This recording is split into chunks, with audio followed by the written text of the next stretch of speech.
Okay, here we are. Episode 3 was the construction of Tanuki.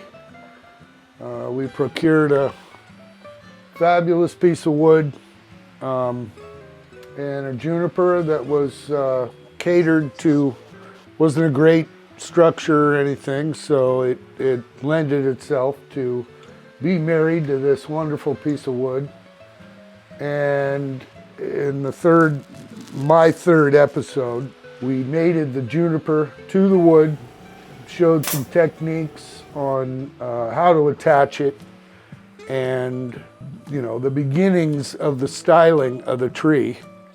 And in this episode, I grew the tree, got it healthy, got it growing very well, which is what we promoted in the third episode. Once you are brutal to the tree, let it recover and begin growing.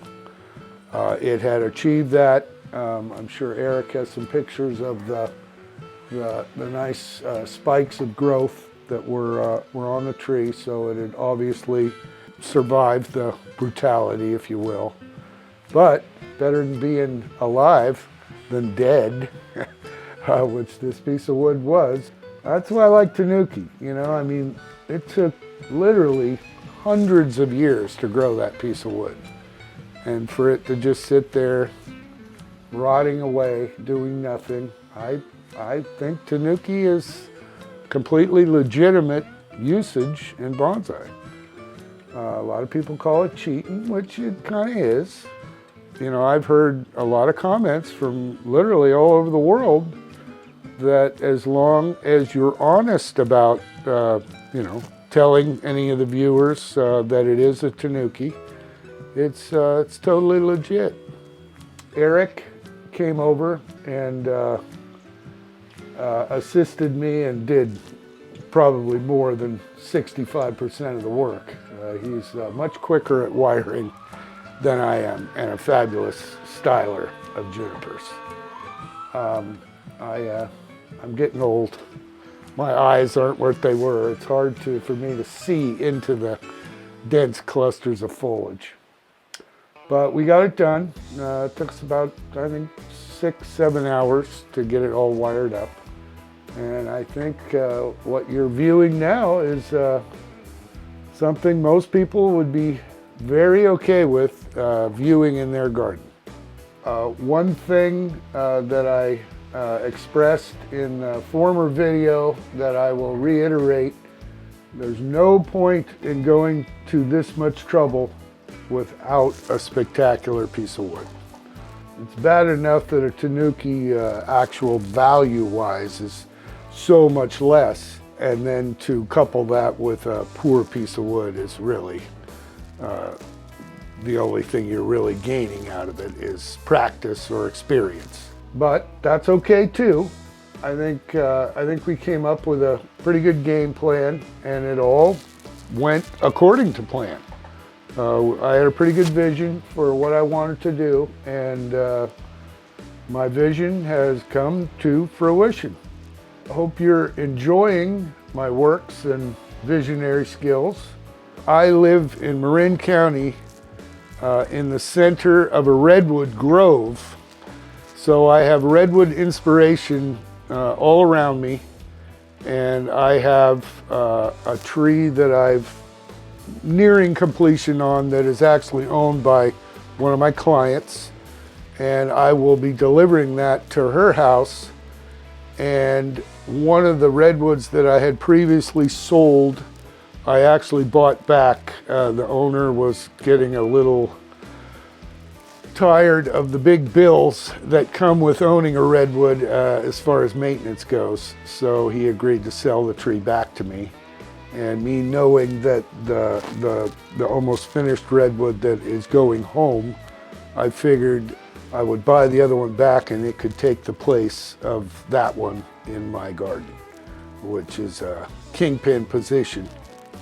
So anyway, look forward to episode 5. We'll be doing a fabulous redwood and talking in detail redwoods in general.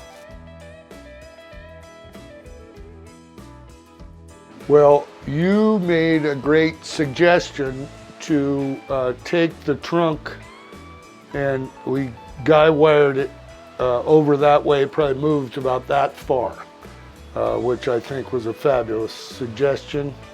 It made the trunk have more movement and kind of condensed the tree over near this hook, which kind of tightens the whole piece up, which I wholeheartedly agreed with. And once we had done that, then we finished the styling according to the new position of the apex. We were able to get the apex down to a pretty decent size, and because I had lots of big shooting growth over the whole top third of the tree. You know, it grew consistently over the whole tree, but the top, a juniper is top dominant, had quite a bit more growth than the lower half. But it had really recovered wonderfully after the work we did on it last winter, and I'm very, very happy with the results. You know, it is a Tanuki. It's cheating, but it's a good cheat. You know, it's great practice. I hadn't, that's why I was happy that Eric was happy to help me finish wiring the tree. I'd done about half of it, but the top half is the more difficult part of wiring. He's an ace with the wire. I'm okay, but I'm slow. My eyes are not what they were. I think it's a pretty good piece, and this wonderful specimen of lumber has been resurrected. So anyway, here's our results, and I want to thank Eric for giving me most of a day's work.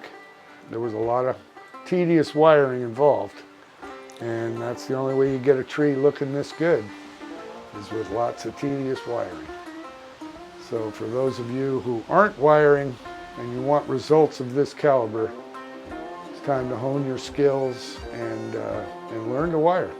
One thing I learned early in my career, I had a bonsai master, his name was Boone, and he told me flat out, he says, if you're not wiring, you're not doing bonsai. So hone those wiring skills. From my shop to your shop, adios.